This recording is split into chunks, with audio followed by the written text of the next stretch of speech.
Digital storytelling allows students to express themselves through their ideas and writing and publish in many ways.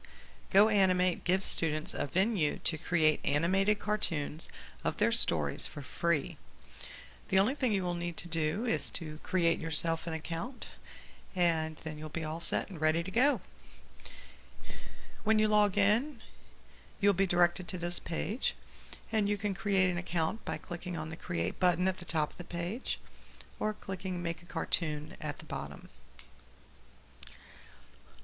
The next thing you'll do is choose which type of cartoon that you will make. There are several different types. I'm going to scroll through them quickly. This shows all the different types of cartoons that you can create. I'm going to use the GoAnimate Originals, so I'll click on Make a Cartoon. Your cartoon is going to open in a new window, so let's look at the interface. The section here in the middle is the stage area where you will actually create your cartoon with your backgrounds and characters. Above that, we have a preview button and a save button in the top right. We also have copy, paste, undo, and redo. The bottom portion of your screen shows the scenes in your timeline, similar to a storyboard. And the left-hand side of your screen are the characters and backgrounds that you'll be using. Notice the tabs at the top with characters, speech bubbles, backgrounds, objects, music, and special effects. So to get started, you would just need to choose a background. There are lots of backgrounds here that you can choose from, and when you mouse over them, it tells you what the scene is. I'm going to scroll down here and find a school scene. All I have to do is click on it, and my scene shows up here on my stage. The next thing I'll need to do is add some characters. I'm going to go over here to the People section, and you can see there are lots of different characters to choose from. A few of them you have to use your Go coins to purchase, but many of them are free. So I'm going to add Tom just by clicking and dragging and placing him over here. And I'm also going to add Rosie.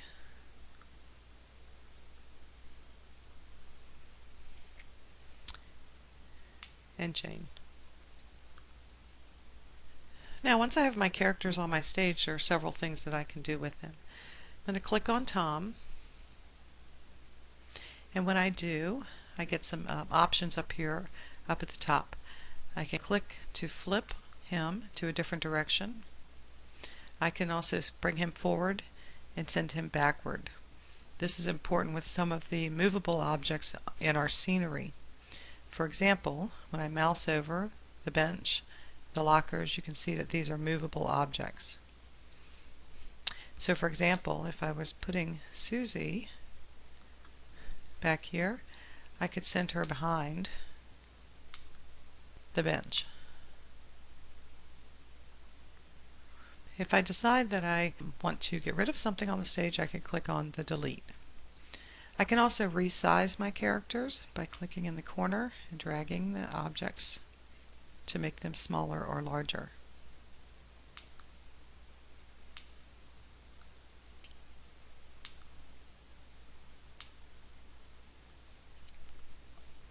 My characters can also talk. If I click on Tom, notice that over here in the left-hand panel I get a new menu option, and I can type what I want Tom to say.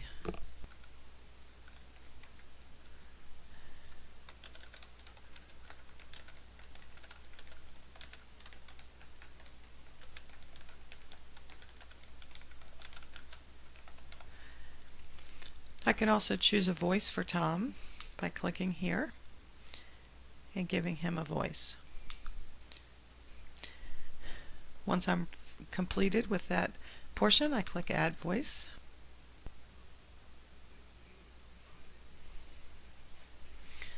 And Tom just talked, so I could listen to him. Notice when I add voice to a character, I get this rectangle.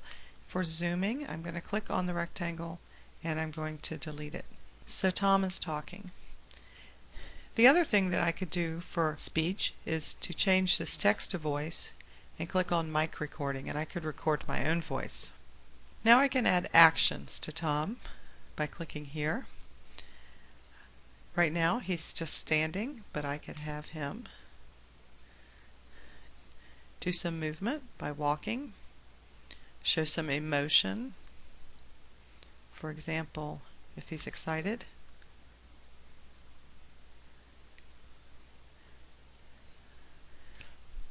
I can also give him some different facial expressions.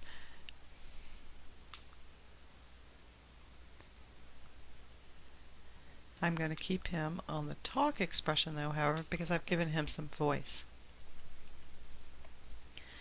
So now I can click on another character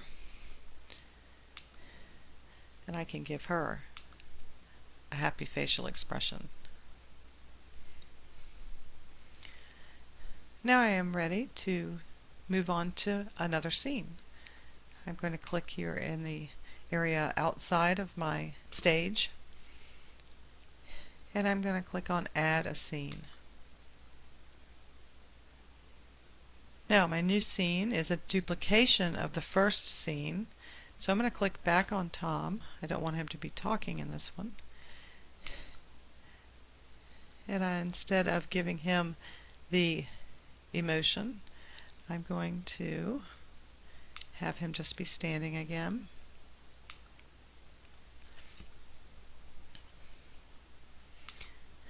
And give him a happy face. And now I'm going to click on my third character and have her walk over.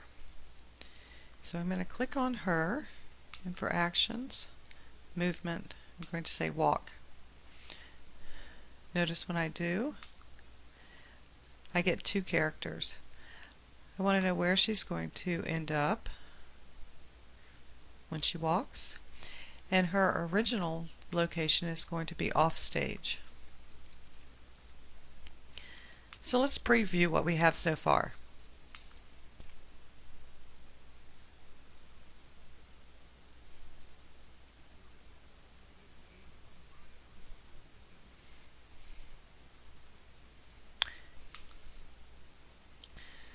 Alright, we can also add another scene. Now I'd like to add a little background music. So I'm going to click back on scene 1. I'm going to click on the music tab.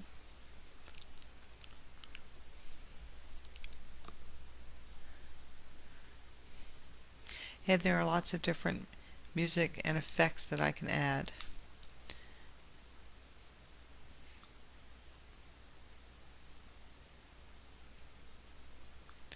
So let's add, he's excited, let's add something joyful. I can listen to it by clicking here.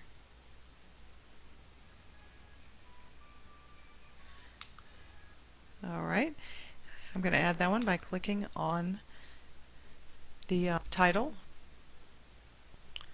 And here it is. Now if I click on it, I can change the volume. I can also change the duration and say I want it to be during all the scenes of my animation. Notice that it now stops it at the end of scene 3. Once I've completed my animation, I can click on Save.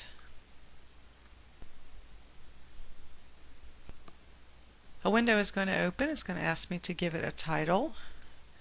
I'm going to call this one School. And a tag. I'm going to say Practice. I can put a description in if I choose, or change the language. I can also decide which of these I want to be my thumbnail. I'm going to go back to scene 1 to be my thumbnail, and I can save it as published, public, or private. I'll change this one to public and save and share.